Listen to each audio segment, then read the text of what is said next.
Morning, friends. Happy Monday. How the heck you doing? If you know, you know. And if you're in the UK like me, you woke up to more Meghan's Instagram this morning, and she absolutely looks like a film star on this one. But we're not here to talk about how great Meghan looks, although that is an interesting subject. The royal Rota are spilling the beans again, and I'll put the article here, but I'll kind of talk about it just so you know, because it's probably going to be buried in the comments. Various publications, various media outlets are talking about how the non-working senior royals are really on edge because they're afraid constantly of what Meghan's going to say next. Now, if you treated someone with fairness, honesty, openness and love, would you be worried about what they said about you? No. The senior royals are worried because of how badly they treated Meghan. They're worried that more revelations and allegations are going to be made by both Meghan and Harry as time progresses. And it's no secret that the senior royals drove Meghan out of that family. Harry decided to follow her. They've talked about it extensively themselves, and they talked about it to Oprah directly. Karma is slow, but karma knows your address. And we all know that famous saying, treat other people as you'd like to be treated yourself. And the royals wouldn't have this problem if they treated Meghan as a human. That's all. I saw this headline in OK Magazine, and I feel like this is obvious. I can easily think of probably 10 things off the top of my head where Meghan would have been an asset and could have helped the royal family be more progressive. Although I feel like they don't want to have any kind of progress. Especially, I know the people are going to come on here, some of them, and be like, oh, it's always about race. But oftentimes it is, especially in that regard. That's something that, I don't want to say bothers me, but that stood out to me the most, is that there are countries that are still under the Commonwealth of the UK, and to have no one that looks like them represent them, or that looks remotely like them represent them. And then, of course, the only person that remotely looks like a person of color, they have a problem with, and label them a bully and all sorts of names. And we all know, I don't have to go into details. But obviously, she would have been a huge asset. Now, the other thing I saw, which don't shoot the message, don't be mad at me for telling you guys this. This just came across my feed. So apparently they're writing a book. I don't know who this person is. Like I said, it just came across my feed. And yeah, obviously I agree. And I don't know if it's necessarily them. Obviously, I'm never going to know. Or if it's just the media that pins these women against each other. I talk about it all the time. Some people understand exactly what I'm doing, that I'm just pointing out the hypocrisy.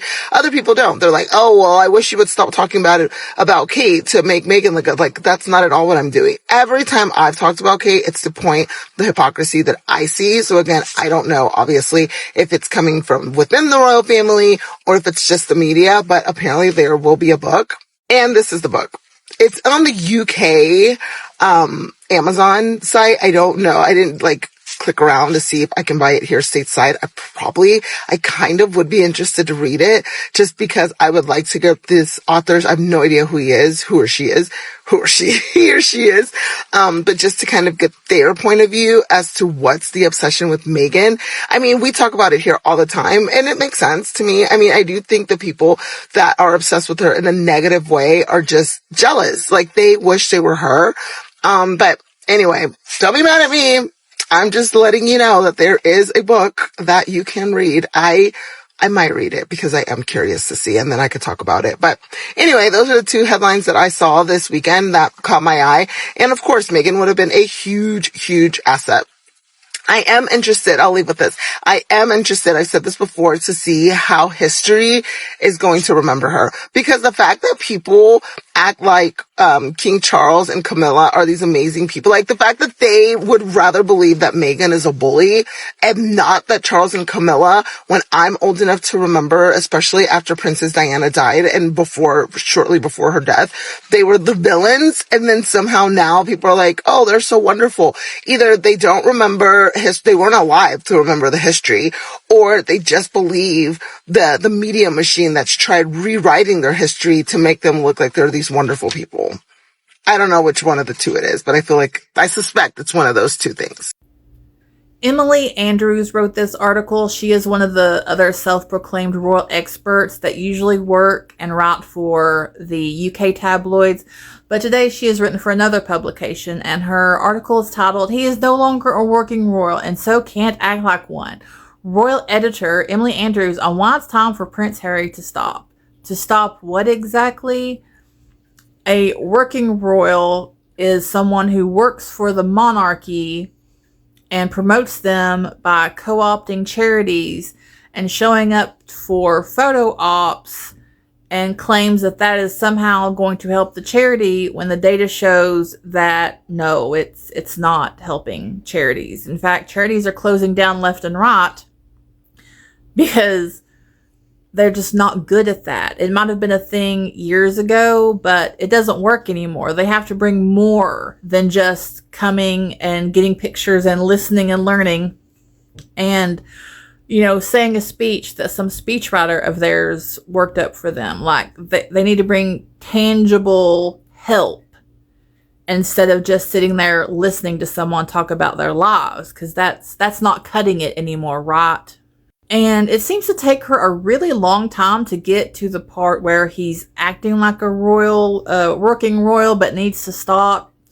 First, she starts talking about the drama with Prince Harry shows no signs of slowing, ignoring the fact that the drama is not Harry. It is the UK media trying to make a scandal out of every single thing, because back in 2021 and 2020, when Harry and Meghan stepped down, the Daily Mail itself was getting 30 to 40,000 comments on just one singular article. They were making up to $50,000, $60,000 an article.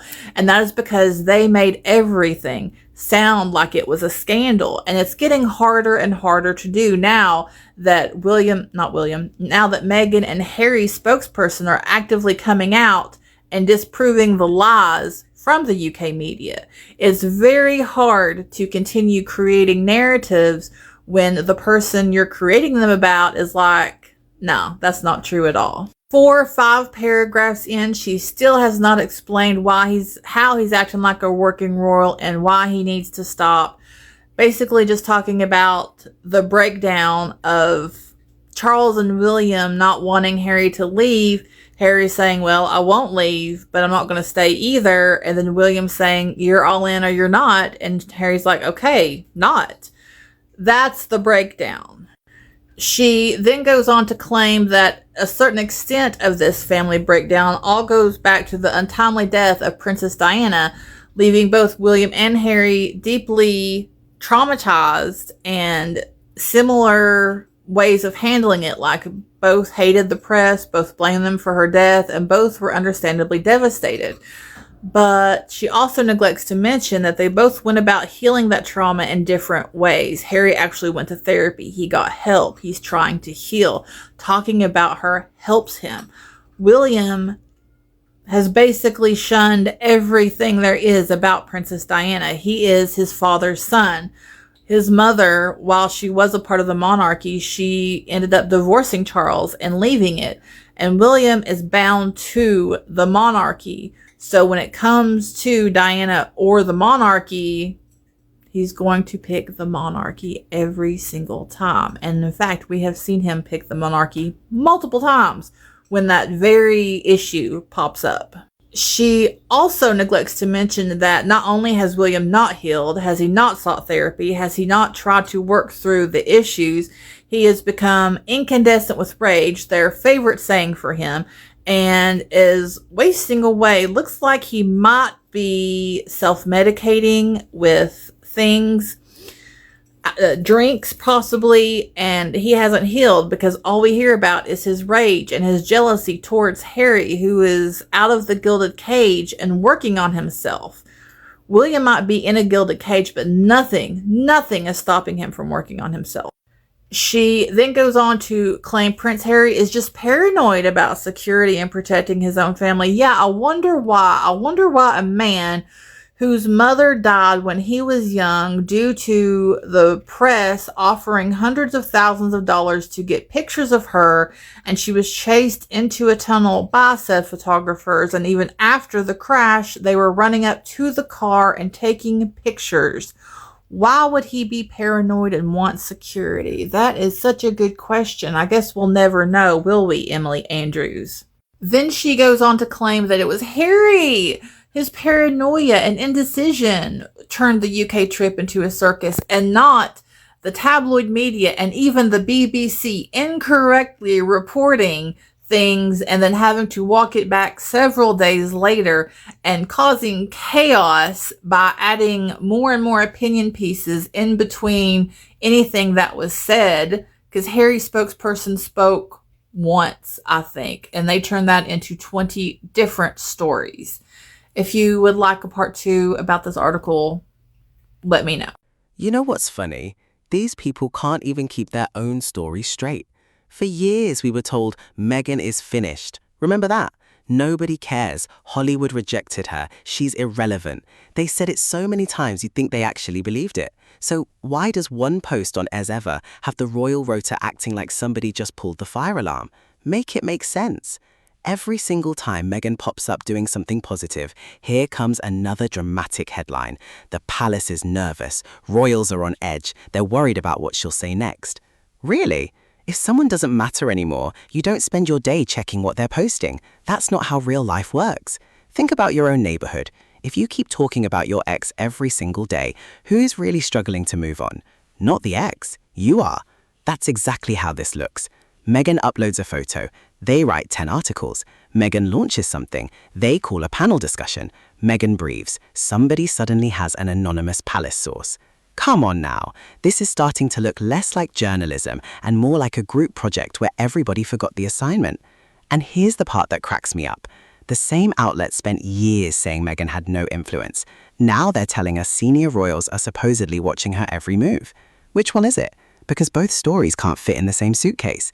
Either she's irrelevant, or she's important enough that every little thing she does sends reporters running to their keyboards before the coffee even gets cold. Pick a lane. What this tells regular people is simple. Attention doesn't lie. People don't obsess over things they don't care about. Nobody sits around refreshing the page of someone they believe has no impact. That's just common sense. So when these headlines keep appearing every time Meghan has a good week, it says more about the people writing them than it does about Meghan herself. Let's be honest, Harry and Meghan have become the royal Rota's favorite emergency button. Need clicks? Mention Meghan. Need people arguing in the comments? Mention Harry. Need traffic before lunchtime? Throw in Palace Panic and hit publish. It's the same recipe over and over again. Different headline, same leftovers. And here's where it gets even funnier. They keep acting like Meghan is chasing the monarchy. Meanwhile, who keeps bringing up Meghan? Not Meghan. The tabloids. Every single time. It's like someone saying they've blocked your number while somehow knowing every status update you've posted for the last 6 months. Yeah, we're not buying that. At some point you've got to laugh because the contradiction is doing all the work. If Meghan was truly yesterday's news, they would let her be yesterday's news. Instead, every successful moment turns into another royal scare story. That doesn't sound like a woman fading away. It sounds like people who know her name still brings the crowd. And whether the royal Rota wants to admit it or not, their own headlines keep proving that point for her. Can we talk about the plot twist for a second? Because this one is wild. For years it was, Meghan is the problem. Everything was somehow Meghan's fault. Bad weather? Meghan. Traffic jam? Probably Meghan. They spent years throwing punches. Every headline, every panel, every royal expert suddenly had a microphone and an opinion.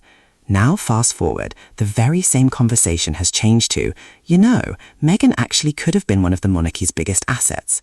Hold on. Did I hear that right? So after all those years of telling the public she brought nothing to the table, now we're supposed to believe she would have been one of the biggest stars the institution ever had. Well, that's one serious U-turn. You can't spend years trying to convince people somebody wasn't valuable, then wake up one morning and say, actually, we kind of miss what she could have done. Which is it? Because regular folks notice this stuff. If somebody leaves your company and 5 years later the boss is still saying, man, we really lost a great employee, people aren't just going to look at the employee. They're going to ask, so what was going on over there? That's a normal question. Nobody just skips to the happy ending. And here's another thing that makes me laugh. Some commentators are acting like this is some big discovery. Oh, Meghan could have been amazing. Could have? People were saying she brought fresh energy from the beginning. She connected with different audiences. She had experience outside the royal bubble. She understood modern media. She spoke to people who had never paid attention to royal stories before. Those weren't invisible qualities. People saw them. Now suddenly they're being talked about like they were hidden treasure buried in somebody's backyard. Come on. And here's where the irony gets even bigger. The same coverage that spent years picking apart everything Meghan wore, said, did, or didn't do is now asking everyone to imagine how much she could have contributed. That conversation raises another question. If someone had so much potential, why did the public discussion around her become so relentlessly negative for so long? That's the part people don't forget. You can't rewrite yesterday because today's headlines change direction. Regular people remember. The internet remembers. Everybody remembers. That's why these new articles feel a little awkward. It's almost like somebody found an old winning lottery ticket after throwing it in the trash. Now they're saying, imagine what we could have had. Well, that's exactly the point. You don't appreciate something after it's gone and then expect everybody to pretend the earlier conversation never happened. And maybe that's what's making people scratch their heads. Because if Meghan really had all this potential they're talking about today, then maybe the bigger story isn't what she could have done. Maybe it's why so many voices are only willing to say it now. That's the irony. The headlines are accidentally admitting what they spent years arguing against. And the more they try to rewrite that story, the more people remember how the conversation got here in the first place. Can somebody explain this to me, because I'm genuinely confused? Every single week there's a fresh headline. Harry's in trouble, Meghan's under pressure, the palace is furious, sources reveal, experts warn. At this point, if I had $1 for every so-called royal crisis, I'd be buying Buckingham Palace myself. And then you've got people saying Harry needs to stop. Stop what? Seriously, finish the sentence. Stop raising money for charity, stop supporting the Invictus Games, stop showing up for veterans, stop speaking at events, stop living his own life. Which one? Because last time I checked, Harry stepped away from being a working royal years ago. He's not standing on palace balconies, he's not cutting ribbons on behalf of the crown, he's building a life outside the institution he left. So why does every move he makes still end up treated like breaking news? That's the part that makes me laugh. It's almost like Harry and Meghan have become the favorite topic that some outlets just can't quit. Think about it. Imagine a sports channel that keeps talking about a player who retired years ago, every day, every show, every headline. Eventually, people would say, if he's retired, why are you still talking about him? Exactly. The answer is probably simple. People click, people watch, people argue in the comments. That's the internet. Harry and Meghan are one of those stories that gets everybody talking, whether people support them or criticize them. And media companies know that attention pays the bills. That's why it sometimes feels like the same movie with a different title every week. Different thumbnail, same plot, different expert, same talking points, hit publish, collect the clicks, repeat next Tuesday. It's become so predictable you can almost write the headline before they do. Royal panic, bombshell, insider says. Here we go again. And here's the funny part. Some commentators keep saying Harry and Meghan should fade into the background. Meanwhile, who keeps putting them on the front page? Not Harry, not Meghan. The outlets covering them. Nobody is forcing these stories to be written. If editors thought readers truly didn't care, those articles would disappear faster than free pizza at an office party. But they don't disappear, because people keep reading them. That's what regular people understand. Businesses don't keep selling products nobody wants. So when Harry and Meghan show up in headline after headline after headline, maybe that says something about demand. And that's why all these dramatic stories keep rolling in. At the end of the day, Harry and Meghan may have stepped away from royal duties years ago, but judging by the non-stop headlines, some parts of the royal media still haven't managed to step away from Harry and Meghan. Now that's the real story.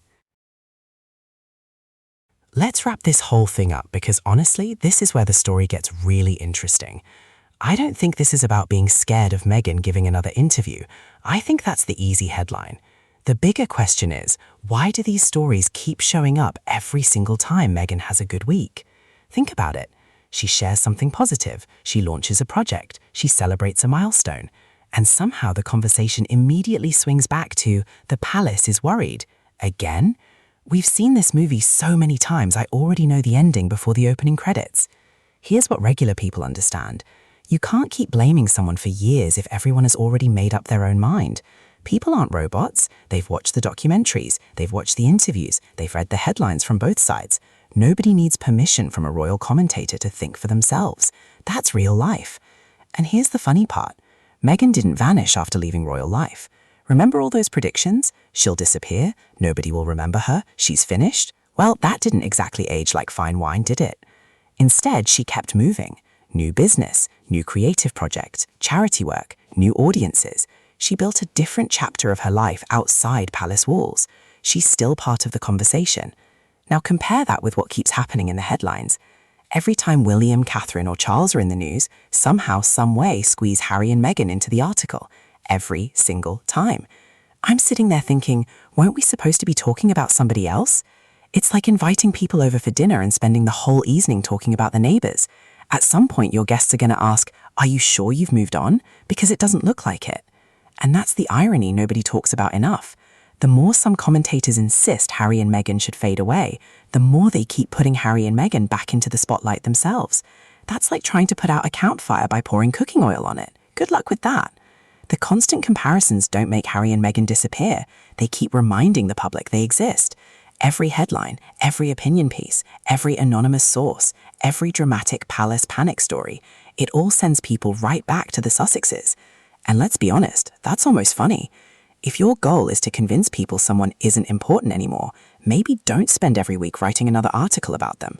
That's like announcing you're done with your favorite TV show while somehow watching every new episode the second it drops. Nobody's buying it. So maybe the real story isn't whether Meghan will speak again. Maybe the real story is why so many headlines still revolve around her years after she and Harry chose a different path. Because for all the talk about moving on, the conversation always seems to find its way back to the same two people. And when that keeps happening year after year, regular people notice. They don't need a royal expert to tell them what's going on. They can see it with their own eyes. Thanks for watching. I am your host, Miles. Hope you enjoyed this podcast breakdown. See you all in the next video. Goodbye.